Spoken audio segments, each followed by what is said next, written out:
Hi everyone. ఇది ఎవరిని తక్కువ చేసి చూడడం కాదు. అండ్ ఎవరిని కూడా మనం ఇక్కడ ఎగతాళి కూడా చేయట్లేదు. ఇక్కడ వాస్తవాలు చెప్తా ఉన్నాం. ఒక 2-3 సంవత్సరాల కిందట ఒక క్లయింట్ మమ్మల్ని కలవడానికి వచ్చారు. ఆయన ప్రొఫైల్ ఒకటి, ఆయన ఇన్వెస్ట్మెంట్ చేసే అమౌంట్ వేరే. సో దానివల్ల నేను ఆయనకి యాక్సెప్ట్ చేయలేకపోయాను. అట్ ద సేమ్ టైం తను కొత్తగా వచ్చారు, బట్ హ్యావ్ టిపికల్ అండర్స్టాండింగ్. అంటే మార్కెట్లో రెగ్యులర్ ప్రాక్టీస్ కదా, కొన్ని మేము ఓన్గా ఎక్స్పెరిమెంట్ చేస్తాము ఇలా అని చెప్పి చాలా మైండ్ పెట్టి వాళ్ళ యొక్క ఓన్ ఇంట్రెస్ట్ చాలా మంది చూపిస్తారు. అలానే తను కొన్ని చెప్పారు. దాంట్లో ఒకటి జియో ఫైనాన్స్ చాలా పెద్ద కంపెనీ అండి, బ్లాక్ రాక్ వాళ్ళు వస్తున్నారు, ఇది ఎక్కడికో వెళ్ళిపోతుంది, మరి నేను చూసుకుంటున్నాను, నేను ఇది స్టడీ చేస్తున్నాను, నేను ఇందులో ఇన్వెస్ట్మెంట్ చేస్తున్నాను, మీరు ఏమంటారని అన్నారు. నా వర్క్ అయితే కరెక్ట్ కాదు అని చెప్పి నేను చెప్పాను. బట్ నాకు తెలుసు వాళ్ళు వినరు.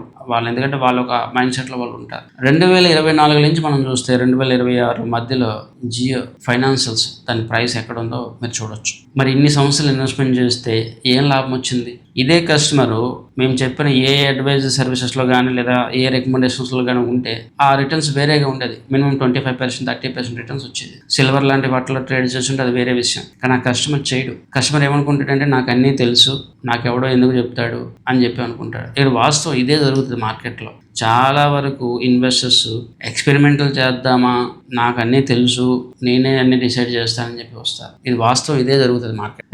మేము చెప్పిన కొన్ని స్టాక్స్ కూడా ఫెయిల్ అవుతాయి, మేము చెప్పిన కొన్ని స్ట్రాటజీస్ కూడా ఫెయిల్ అవుతాయి. బట్ ఇక్కడ ఎప్పుడైనా కూడా ఆన్ యావరేజ్గా మనం చూడాలి. ఆన్ యావరేజ్గా ఎంటైర్ పోర్ట్ఫోలియో ఎంత రేట్ ఇచ్చిందని చూడాలి. ఎందుకంటే స్టాక్ మార్కెట్లో కానీ మ్యూచువల్ ఫండ్స్లో 100% సక్సెస్ రేట్ ఎప్పుడు కూడా ఉండదు. యావరేజే మనం చూసుకోవాలి. బట్ మనం మల్టీ పోర్ట్ఫోలియో స్ట్రాటజీ ఇస్తాము, ఇవన్నీ కూడా చేస్తాం. అక్కడ మనకి బెటర్ రిటర్న్స్ అయితే వస్తాయి. బట్ కస్టమర్స్తో ప్రాబ్లం ఏంటంటే ప్రాపర్ అలొకేషన్ చేయరు, ప్రాపర్గా మాట వినరు, ప్రాపర్గా ట్రేడ్ చేయరు. ఇవి ఎప్పుడు కూడా జరగవు. ఇది వన్ ఆఫ్ ద ఎగ్జాంపుల్. ఇలాంటివి కొన్ని 100 ఇస్తాను. కస్టమర్స్ గోల్డెన్ ఆపర్చునిటీస్ ఉన్నా కూడా కేవలం వాళ్ళకున్న ఇంట్రెస్ట్లు లేకపోతే ఎక్స్పెరిమెంటల్ మైండ్లతోనే వస్తారు. మార్కెట్లో ఏమీ సంపాదించకుండా వెళ్ళిపోతారు.